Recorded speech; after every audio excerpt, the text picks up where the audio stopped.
ఏమండి మీరు చేసేది న్యాయంగా ఉందా? రే నాయుడు అన్న, నేనెవర్నిరా? రే అన్న గురించి మీకు తెలుసారా? రే ఈ హౌస్ ఓనర్ ఈ ఇంటిని 8 ఏళ్ల క్రితం కట్టాడు. ఈ హౌస్ ఓనర్ అంటే నచ్చని వాళ్ళు ఈ ఇంట్లో దెయ్యం ఉందని భూతం ఉందని చెప్పి ఎవరిని కొనివ్వకుండా ఎవరు అద్దెకి రాకుండా చేసేశారు.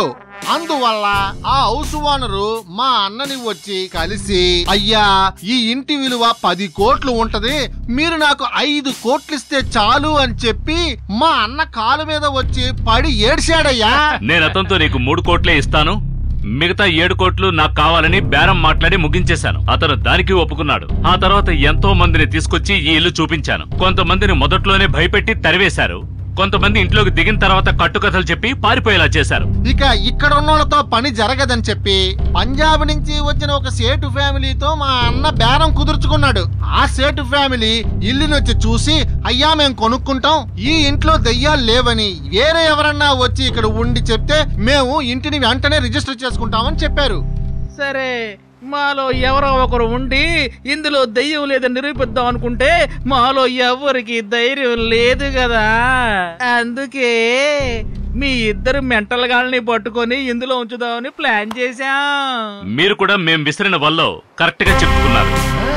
మీరు ఒప్పుకున్న పందెం ప్రకారం దెయ్యం వల్ల చనిపోయారంటే నాకు ఎటువంటి నష్టం వచ్చేది లేదు, కానీ మీరు బతికొచ్చారంటే నాకు 7 కోట్లు లాభం. ఇప్పుడు మీరు బతికి బయటపడ్డారు, నాకు ఇన్కమ్ వచ్చింది. ఏంటి మామ ఇది? 6 గంటలకు తెరుచుకోవాల్సిన తలుపులు 11 గంటలకు తెరుచుకున్నాయంటే అర్థం కాలా? ఇల్లు సేటు పేరులో రిజిస్టర్ అయింది. బయలుదేరండి. ఇదిగో చూడు, తుపాకీ చూపిస్తే భయపడి పారిపోయే వాళ్ళం కాదు మేము. ఆపండ్రా, మీ డబ్బు మీ చేతికి వచ్చింది కదా, మాట్లాడిన ప్రకారం మా కమిషన్ మాకు ఇచ్చేచ్చు కదా. డబ్బు తీసుకోకుండా ఇక్కడి నుంచి మేము చచ్చిన కథలో ఏం జరిగినా సరే.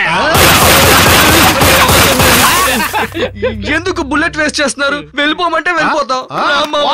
ఈ గుండె ఎందుకంటే వేస్ట్ చేస్తారు, ఆ గుండె పరిగెత్తు రామావా.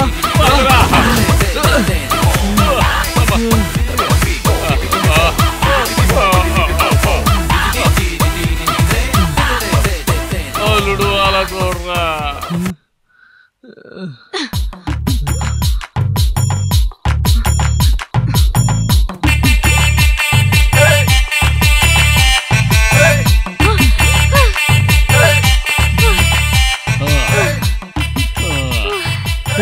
నువ్వెందుకు పరిగెత్తుకొచ్చి మా దగ్గర రుపుతున్నావు? నువ్వు ఒకడు వాళ్ళుడు ఎక్కడో పిక్ పాకెట్ కొట్టేసి ఉంటది, ఊరంతా తరుముతూ ఉంటుంటది, పరిగెత్తుకుంటూ వచ్చి ఇక్కడ ఆయాసపడతా. హలో, అన్ని తెలిసినట్టు మాట్లాడకండి.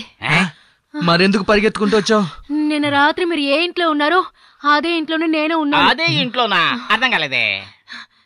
ఎలా అయితే దెయ్యాలు లేవని నమ్మించడానికి మిమ్మల్ని ఒక పార్టీ ఆ ఇంట్లో ఉంచిందో, అదే విధంగా దెయ్యాలు ఉన్నాయని మీరు నమ్మడానికి ఇంకో పార్టీ నన్ను ఆ ఇంట్లో ఉండమంది.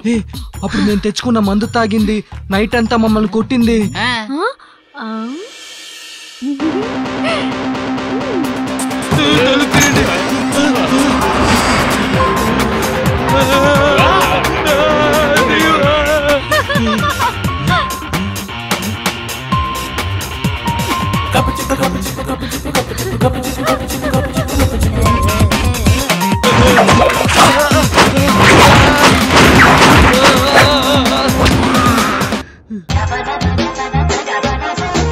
ఓసిని ఎంకమ్మ, మందు తాగి మమ్మల్ని భయపెట్టింది ఓకే, దానికన్నా అలాగా కొడతావు?